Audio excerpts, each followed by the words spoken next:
नमस्ते दोस्तों, आज मैं एक बार फिर आपके बीच लेकर आया हूँ एक बेहद ही प्यारी लव स्टोरी। तो इसे कृपया पूरा पढ़ें और कैसी लगी ये सैड लव स्टोरी जरूर बताएं। सुरेश और शिवानी की, जिसका जन्म एक ऐसे गांव में हुआ था जिस गांव में आज भी वहां के लोग जाति प्रथा से बाहर नहीं निकले हैं, लेकिन उसी गांव में सुरेश नाम का लड़का रहता था जो जाति से दलित समाज का था। वह अपना घर चलाने के लिए बच्चों को ट्यूशन पढ़ाया करता था। सुरेश हमेशा बच्चों को सही राह पर चलने की सीख देता था। शिवानी भी उसी गांव में रहती थी और वो सुरेश को अक्सर बच्चों को पढ़ाते हुए देखा करती थी। शिवानी के पिता गांव के ही मंदिर में पुजारी थे। शिवानी रोज सुबह मंदिर में पूजा करने जाया करती थी। सुरेश भी मंदिर के रास्ते से ही बच्चों को पढ़ाने जाया करता था। अक्सर दोनों एक दूसरे को देखकर नजरें झुका लिया करते थे। सुरेश गांव के बच्चों को एक बरगद पेड़ के नीचे पढ़ाया करता था। कभी कभी शिवानी भी उस जगह आ जाती थी। सुरेश शिवानी को मना भी करता था कि तुम यहाँ पर मत आया करो, अगर तुम्हारे पिता ने देख लिया तो समस्या खड़ी हो जाएगी। गांव में अक्सर जाति धर्म के कारण बहसबाजी हुआ करती थी और सुरेश इन लड़ाई झगड़ों से दूर रहता था।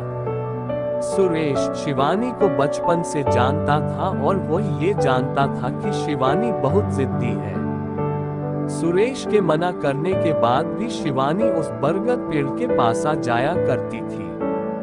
एक दिन गांव के एक व्यक्ति ने शिवानी को सुरेश से बात करते हुए देख लिया। फिर उसने ये सारी बात शिवानी के पिता को बता दिया। पिता ने अगले दिन शिवानी से कहा, तुम जल्दी से तैयार हो जाओ, तुम्हें देखने लड़के वाले आ रहे हैं। ये बात सुनकर शिवानी हैरान थी कि अचानक से उसके पिता ने ये निर्णय कैसे ले लिया। अगले दिन शिवानी उसी बरगद पेड़ के पास जाती है जहां सुरेश बच्चों को पढ़ा रहा होता है।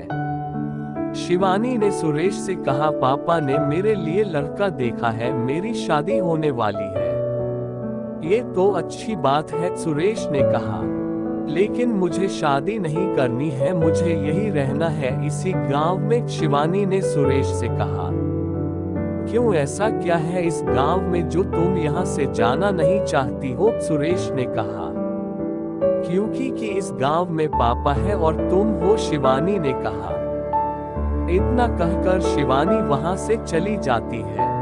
सुरेश अब समझ चुका था कि शिवानी उसे पसंद करती है। सुरेश के दिल में भी शिवानी के लिए प्यार था, लेकिन उसने कभी भी अपने दिल की बात शिवानी को नहीं बताया।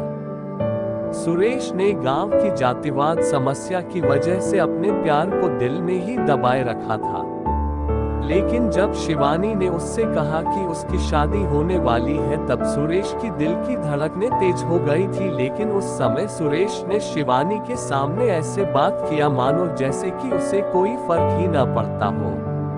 अब दोनों के दिल में एक दूसरे के लिए प्यार था, लेकिन उन्हें समझ में नहीं आ रहा था कि अपने प्यार का इजहार कैसे करें। इधर शिवानी का रिश्ता तय हो गया। अगले ही महीने उसकी शादी होने वाली थी। 2 सप्ताह से सुरेश ने शिवानी को कहीं नहीं देखा। किसी ने बताया कि उसका रिश्ता तय होने के कारण अब वह घर से बाहर नहीं निकलती। सुरेश अब उसी बरगद के पेड़ के पास जाकर शिवानी की पुरानी बातों को याद करता। उसे अब कोई रास्ता नहीं दिखाई दे रहा था। अगले सोमवार को शिवरात्रि पूजा थी। सुरेश सुबह से ही मंदिर के पास खड़ा था। उसे उम्मीद था कि शिवानी मंदिर जरूर आएगी और कुछ देर बाद शिवानी मंदिर आती है। सुरेश तुरंत मंदिर की गेट के पास जाकर खड़ा हो जाता है। शिवानी की नजर सुरेश पे पड़ती है। वह सुरेश को देखकर मायूस हो जाती है। जब शिवानी पूजा करके मंदिर से बाहर निकलती है, तब सुरेश उसे मिलने का इशारा करता है। दोपहर के समय उसी बरगद पेड़ के पास दोनों मिलते हैं। शिवानी की नजरें सुरेश को ही देख रही थी। सुरेश अपनी नजर नीचे करके कहता है, शिवानी, जब तुम मेरे पास रहती थी तब मुझे कुछ फर्क नहीं पड़ता था और न ही मुझे कुछ महसूस होता था। लेकिन आज जब तुम दूर जा रही हो तो पता नहीं मुझे अजीब सी बेचैनी हो रही है। ऐसा लग रहा है मानो मेरे जीवन का कोई कीमती चीज मुझसे दूर हो रहा है। ऐसा लगता है कि मुझे तुमसे प्यार हो गया है। अब मुझे समझ में नहीं आ रहा है कि मैं क्या करूं। सारी बातें सुनकर शिवानी की आंखों में आंसू आ गए।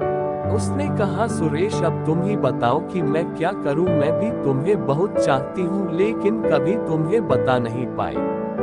अब कैसे रहूंगी मैं तुम्हारे बिना, मुझे तो कुछ भी समझ में नहीं आ रहा है। अंत में सुरेश ने शिवानी से कहा कि चलो हम दोनों यहाँ से कहीं दूर भाग के शादी कर लेते हैं, लेकिन शिवानी ने सुरेश को मना कर दिया क्योंकि शिवानी को अपने पिता की इज्जत और गांव में उनकी मान सम्मान सामने दिखने लगी और वो ऐसा कोई कदम नहीं उठाना चाहती थी जिसकी वजह से उसके पिता का सिर झुके। शिवानी ने सुरेश से कहा कि अगर मैं इस गांव से भागती हूँ तो मेरे पिता का क्या होगा, वह तो किसी से नजर नहीं मिला पाएंगे, इसलिए मैं भागकर शादी नहीं कर सकती। कुछ समय तक सुरेश ने भी सोचा और उसे भी शिवानी की बातें सही लगी। तो अब आखिर में दोनों के पास बिछड़ने के अलावा और कोई दूसरा रास्ता नहीं था। दोनों ने जी भरकर एक दूसरे को देखा और अंत में दोनों ने एक दूसरे को गले लगाया और हमेशा के लिए एक दूसरे से जुदा हो गए। इसी के साथ मैं आपसे विदा लेता हूँ। दोस्तों, कैसी लगी सैड लव स्टोरी कमेंट करके जरूर बताएं। अगर आपको ये कहानी जरा सी भी पसंद आई हो तो इसे जरूर शेयर करें और ऐसी ही पोस्ट पढ़ने के लिए हमें सब्सक्राइब करें।